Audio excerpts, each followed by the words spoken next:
حضور نبی کریم صلی اللہ علیہ وسلم کا ریاست مدینہ کے لیے تگ و دو کرنا اور پھر اس کے لیے غور و فکر کرنا، ہر لمحہ فکر میں رہنا، یہ سب کچھ اس چیز کی بیان دلیل ہے کہ جس تم ریاست میں رہتے ہو،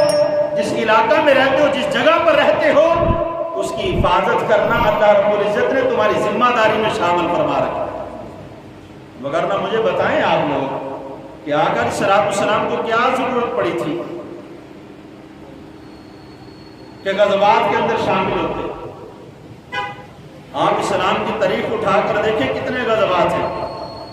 کتنی جنگیں ہوئی ہیں، اور سب کی سب جو ہیں وہ اسلام کی پاور کے لیے ہوئی ہیں کہ اسلام کو مضبوط کیا جائے، اسلام کا قلعہ بلند کیا جائے۔ اب اسلام کا قلعہ بلند کرنے کے لیے قربانیوں کی ضرورت پڑی،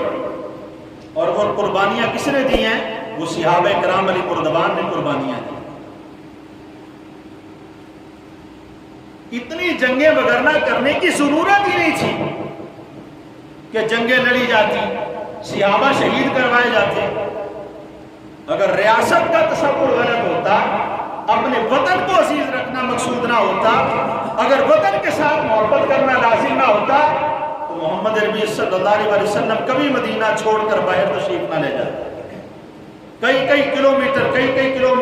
میل جو ہے حضور نبی کریم صلی اللہ علیہ وسلم خود صحابہ کے ساتھ جاتے ہیں۔ پھر حضور کے بعد صحابہ نے بھی کئی جنگیں لڑی۔ تو یہ ہمارے اسلام کا حصہ ہے کہ جس جگہ پر رہیں اس جگہ کی ہم قدر کریں،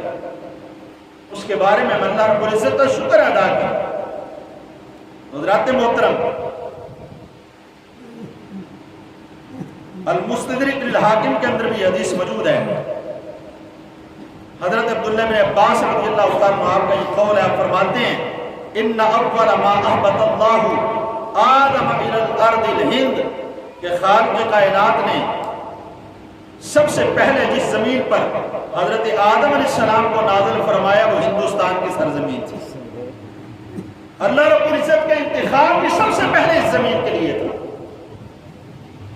اور آج بھی آپ پورے زمین پر اگر وزٹ کر کے دیکھیں،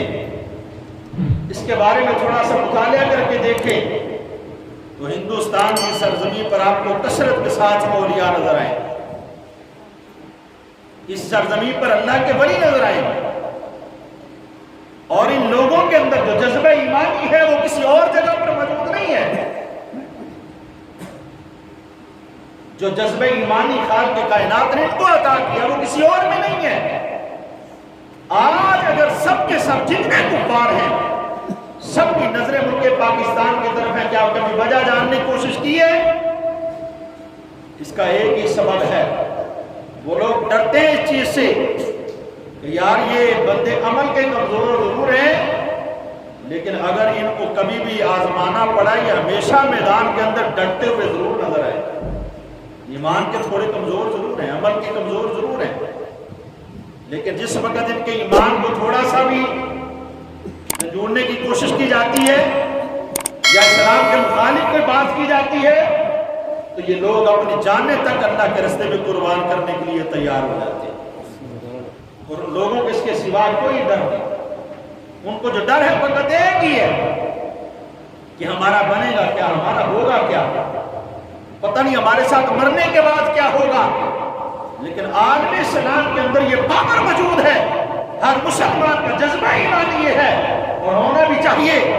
کہ ہم زندہ ہیں تو پھر بھی اسلام پر ہیں، اگر زندہ رہے تو غیرت ایمانی کے ساتھ جیے تو پھر بھی اللہ دنیا میں انعام عطا فرمائے گا، اور اگر شہادت کی موت مر گئے تو خالق کائنات یقیناً پھر بھی قبر میں اعلیٰ زندگی عطا فرما دے گا،